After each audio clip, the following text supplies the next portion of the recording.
Hi, hello. Welcome to another episode of Isaiah's Newsstand. It's your host, Isaiah Edwards. The date is November the 24th, 2023. Hopefully, this episode finds you well, in good spirits, and high hopes. As for me, I'm doing pretty good.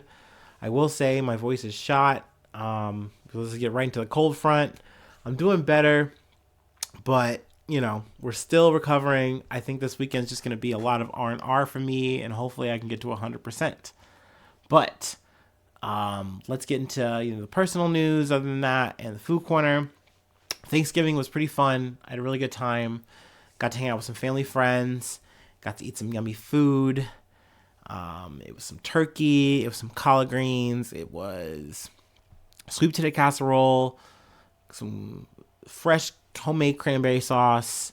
It was some rolls, pumpkin pie, cheesecake, a lot of good stuff. All really yummy. I enjoyed it. It was nice. And Black Friday was overall okay. I worked as expected. And, the day dragged. But, we're here now. It's the weekend, baby. And let's go ahead and get into some news. Let's go ahead and just start it off. I'll just get my usual startup. From the Associated Press. On day one of Gaza ceasefire, Hamas and Israel carry out first swap of hostages and prisoners. Hamas on Friday released 24 hostages it held captive in Gaza for weeks, and Israel freed 39 Palestinians from prison in the first stage of a swap under a 4-day ceasefire that offered a small glimmer of relief to both sides. Excuse me. 13 Israeli women and children emerged free from Gaza. Most were in their 70s or 80s, and the youngest was a 2-year-old. Also released were 10 people from Thailand and 1 from the Philippines. And then let's see here. Increased supplies of food, water, medicine, and fuel promised under the deal began to roll into Gaza, where UN officials had warned that Israel's seal on the territory threatened to push it to starvation. There's another thing I wanted to see if I can find here. I think I lost it on the highlight. There were, I believe, 2 people who were... Yes, here we go. 2 people were shot and killed by Israeli troops, and another 11 were wounded.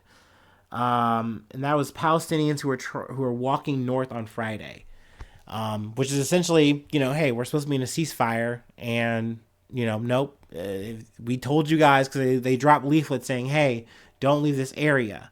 But then also they've been saying, hey, we're not going to stop this war, right? And we're going to continue into the south and purge Hamas. We're going to get rid of all of Hamas. So, I mean, what are you left to do then? At the end of the day, you came here to the south to be safe. You still got bombed and killed along the way. Now, they're saying they're going to come south. So now what? And then you try to go in the middle of the ceasefire. And no, you're apparently still risking your life. You could still die. So, it's bittersweet. But this is still something I do want to say is good news. It's good that people are getting home, and hopefully more people can get home. I want to see more hostages freed. I want to see more Palestinian prisoners freed. I want to see people who are being held prisoner without due process. In a lot of these cases, there are thousands of people being held prisoner right now in Israel. And I want to see those people get home, even though it's sad that the home they're going to is an open-air prison. But it is good that you get to get out of that and at least see your family and be with your fucking family. I want to see a lot of fucking good things happen, but, one step at a time. Let's go to the next beat. From the Independent. Dublin stabbings. 5-year-old girl critical as 32 charged over riots that caused huge destruction. A 5-year-old girl who was among several people stabbed outside a school in Dublin remains in critical condition. Garda, Irish police, have said.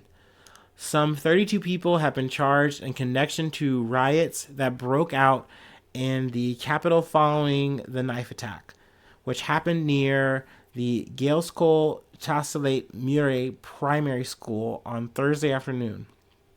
Irish police said on Friday they were continuing to investigate the circumstances of the stabbing. A second girl, age 6, continues to receive medical treatment for less serious injuries in the CHI Crumlin. A boy, age 5, was discharged from the CHI Crumlin yesterday evening. A woman in her 30s remains in a serious condition in the Mater Hospital, and a man in his 50s also remains in a serious condition in a hospital in the Dublin region. Another man in his 50s has been arrested as police were said to be pursuing a definite line of inquiry. Leo Varadkar, Ireland's Prime Minister, condemned the more than 500 people who took part in the rioting. Those involved brought shame on Dublin, brought shame on Ireland, and brought shame on their families and themselves, he said. So it looks like the people who were rioting, they were doing it in reaction to the stabbing. I don't have any details on the suspect and the motives, but it looks like they just went straight to like football hooliganism. They started fucking shit up. I think it's also believed and alleged that they are like alt-right kind of group and sympathizers, thinkers, what have you. And they just started fucking up establishments, things of that nature. And it does seem like things have been quelled and quieted by the police. And that's where we are as of now. But any updates, I'll definitely let you know. From the Huffington Post. Sexual abuse lawsuits stream in before New York's Adult Survivors Act expires. As its name indicates, New York's Adult Survivors Act allows adults who survive sexual abuse in the state a 1-year look-back window to file claims that would otherwise be too late to file due to statutes of limitations. New York Governor Kathy Hochul signed the measure on May 24th of 2022. It went into effect 6 months later and is set to expire Friday. As a result, a flurry of new accusations have been made public as people hurry to file before the deadline. I know we've covered Russell Brand is one person mentioned here. We've covered Donald Trump in his case against, or Jean E. Carroll's case against him, which she won. Then we did cover Diddy in his case against Cassie, which they settled. But Diddy was sued again on Thursday by a woman who claims she dated the rapper in 1991 when she was a student at Syracuse University, according to TMZ. The lawsuit alleges Diddy sexually assaulted her and recorded it. He has denied the allegations. A former Cosby Show stand-in added her name to the long list of Bill Cosby accusers for an alleged drugging incident from the 1980s. Let's see. The list goes on. A former fan accused actor Jamie Foxx of sexually assaulting her on a restaurant rooftop in 2015. A former model said that Guns N' Roses frontman Axl Rose assaulted her in a hotel room in a volatile rage in 1989. Another former model said photographer Terry Richardson assaulted her during a shoot in 2004. And a former employee alleged that that famed music producer L.A. Reid sexually assaulted and harassed her in the mid-2000s. Let's see. Then there's more. On Wednesday night, New York City Mayor Eric Adams was accused of assaulting a woman in 1993 while he was working as a transit police officer. His quote, "I would never do anything to harm anyone," Adams said Thursday morning, adding that he does not recall any interactions with the accuser. Then goes to add that there's been 2,500 lawsuits filed under the Adult Survivors Act. But there's one more I wanted to cover before we move on to our last beat, and this is from another article. CBS News Andrew Cuomo accused of sexual harassment in new lawsuit filed by former executive assistant Brittany Camiso. So I just wanted to touch and to say the headline. By all means, if you want to read the details there. But yeah, a lot of names for sure. But yeah, we have one more thing to cover, and then I'll let you go. So let me do my break, and then we'll get into it. It's actually some music beef, so at least it's lighter news.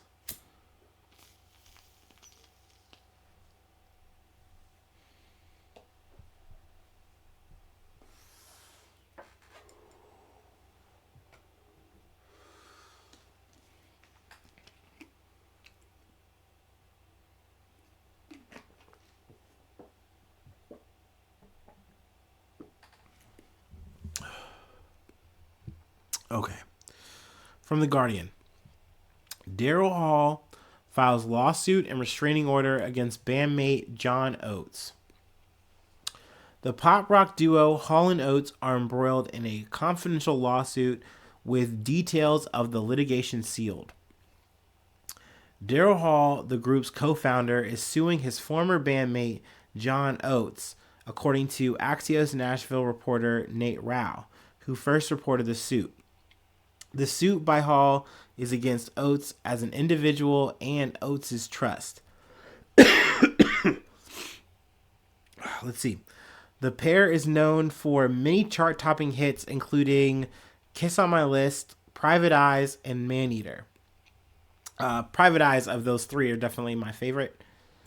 Let's see here. The lawsuit was filed in Nashute? Where's Nashute? It's filed in Nashville's Chancery Court on Thursday, according to court records. The case is categorized as a contract debt dispute, but the court documents detailing the case are sealed. Philadelphia Magazine reported. Hall also filed a restraining order against Oates in addition to the suit, Variety reported. The court issued the temporary restraining order beginning the November 30th. So the restraining order definitely was like, oh wow, I wonder what's going on. I mean, these are a couple of people like 70 plus. Like, what? Why do you need to file that, right? But I sometimes forget because like when I think restraining order, I think physical. Like, oh, you got to make sure that this person's so many feet or whatever far away from you, right? But restraining order also makes sure that like you cannot contact me. Like you and I will not talk without like some kind of like intermediary, or it's like in a courtroom, some kind of thing like that. So I was like, okay, that makes sense. There's an interview on Bill Maher's podcast, Club Random, where Hall says that Oates was not his creative partner, but merely his business partner. He's my business partner. He's not my creative partner, Hall said. John and I are brothers, but we are not creative brothers. We are business partners. We made records called Hall and Oates together, but we've always been very separate, and that's a very important thing for me, Hall said. I don't know. I feel like that's a weird, petty way to split hairs. I don't know if the feelings are mutual. I didn't even know there was beef. Apparently, I don't even think they've officially like even broke up until like maybe like now. I don't know, but I don't know. I'm not the hugest Hall and Oates guy, but any kind of Hall and Oates song I've heard I like. I think it's fun. I wonder compared to duos. I think I'm more of a Simon and Garfunkel guy. If I'm comparing two duos, who would I save? I don't know. Who would I like more? Yeah, Simon and Garfunkel. But Hall and Oates are good. There's no knocking here. Shame they couldn't solve this outside of court amicably, but you know, it is what it is. But yeah, that's where we'll leave it. If you'd like to support the effort, I do have a Patreon, patreon.com/Zan News. I would dub thee a newsie, and I shout you out at the top of the month. Feel free to hit me up, send feedback, isaiahnews1@gmail.com, and find me on all the socials. Subscribe to the YouTube, hit the follow on whatever app you're listening to right now. And yeah, hopefully I see you soon for some more good news. I love ya. Bye-bye. Mwah.